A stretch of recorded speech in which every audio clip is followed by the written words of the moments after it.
दोस्तों, एक समय एक दौर ऐसा भी था कि आप हम सब टेंशन में थे। भारत की सरकार भारत के आबादी को देके टेंशन में थी। भारत की आबादी जो हमेशा बढ़ती ही जा रही थी, अचानक से चाइना को भी क्रॉस करती है और बड़े चिंता का विषय बनती है ना। भारत की पॉपुलेशन हम सबको पता है कि कितनी ज्यादा है, पता है क्या। लेकिन अब लोगों को एक डर सता रहा है, स्पेशली भारत के सरकार को, कि यार ये लोक संख्या अब घटते घटते एक दिन ऐसा आएगा क्या कि लोक संख्या सीधा 0 हो जाएगी और लोग ही नहीं दिखेंगे। हाँ, ये सच है। एक स्टेट है भारत की, आंध्र प्रदेश, जिसमें TFR मतलब टोटल फर्टिलिटी रेट सीधा गिर के 1.5 बस इतना हो चुका है। भारत का जो औसतन TFR है वो है 2.1, लेकिन आंध्र प्रदेश का सिर्फ 1.5। और ये जो विषय है काफी चिंताजनक है। अब इसमें एक बात कही गई है, TFR मतलब टोटल फर्टिलिटी रेट। अब इससे हम भारत की जो जनसंख्या है या फिर किसी भी देश की जनसंख्या कितनी बढ़ रही है या फिर कम हो रही है, सारी चीजें आते हैं। TFR मतलब टोटल फर्टिलिटी रेट एग्जैक्टली है क्या? इसकी डेफिनेशन है, एक महिला अपने जीवन भर में कितने बच्चों को औसतन जन्म देती है। आसान भाषा में समझ लेते हैं TFR मतलब क्या। समझ लो एक परिवार है जिसमें एक पति और एक पत्नी आराम से अपनी जिंदगी जी रहे हैं, ठीक है। अब वे आगे जाके 2 बच्चों को जन्म देते हैं। अब आगे जाके जैसे ही टाइम बीतता है, ठीक है, बच्चे बड़े होते हैं और एक दिन आता है कि माँ और बाप दोनों का देहांत हो जाता है और तब उनकी जगह ले लेंगे जो 2 बच्चे हैं वो। इसका मतलब TFR हो जाएगा 2, ठीक है। जब भी ये जो TFR है टोटल फर्टिलिटी रेट जब 2 होता है, इसका मतलब होता है कि भारत की जनसंख्या ना तो बढ़ रही है ना घट रही है, मतलब एकदम स्टेबल है, जो कि हमारे भारत का नेशनल एवरेज है।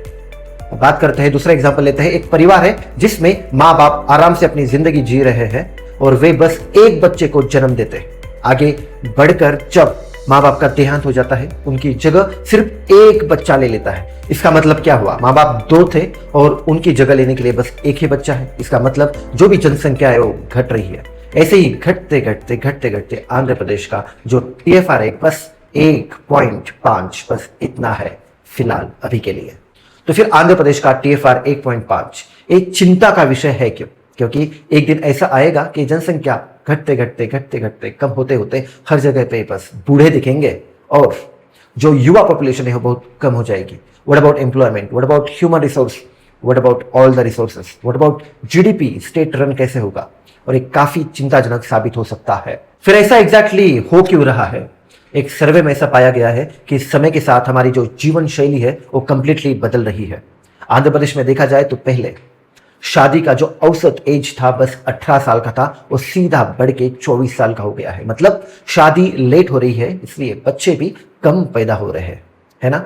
परिवार पहले बड़े हुआ करते थे, ज्वाइंट फैमिलीज हुआ करती थी, लेकिन अब की कंडीशन ऐसी है कि परिवार छोटे न्यूक्लियर होते जा रहे हैं और अगर ज्यादा बच्चे हैं तो फिर उनको संभालेगा कौन?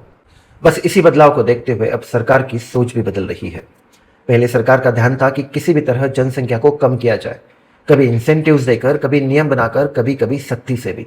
लेकिन अब सरकार कह रही है कि हमें पॉपुलेशन कंट्रोल नहीं बल्कि पॉपुलेशन मैनेजमेंट की जरूरत है। अब पॉपुलेशन मैनेजमेंट का मतलब होता है कि अब लोगों पर दबाव डालने की बजाय उन्हें समझाना और सपोर्ट करना जरूरी है। उन्हें उनकी सेहत, उनके अधिकार और उनके फैसलों के बारे में जागरूक करना जरूरी है ताकि वे खुद सही निर्णय ले सके। तो फिर इन सबका सोल्यूशन एग्जैक्टली है क्या? अब सबको बोलना कि बच्चा पैदा करो ऐसा नहीं होता, एक काफी नहीं है। अब हमें उनकी लाइफ, सबकी लाइफ आसान बनानी पड़ेगी, स्पेशली सरकार को।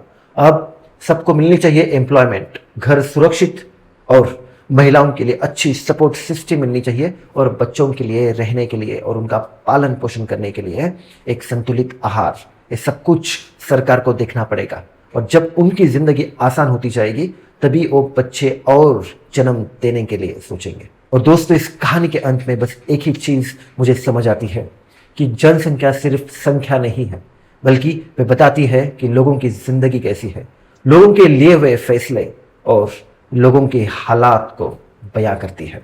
दोस्तों, वीडियो अच्छी लगी हो तो please subscribe to my YouTube channel. See you in the next video.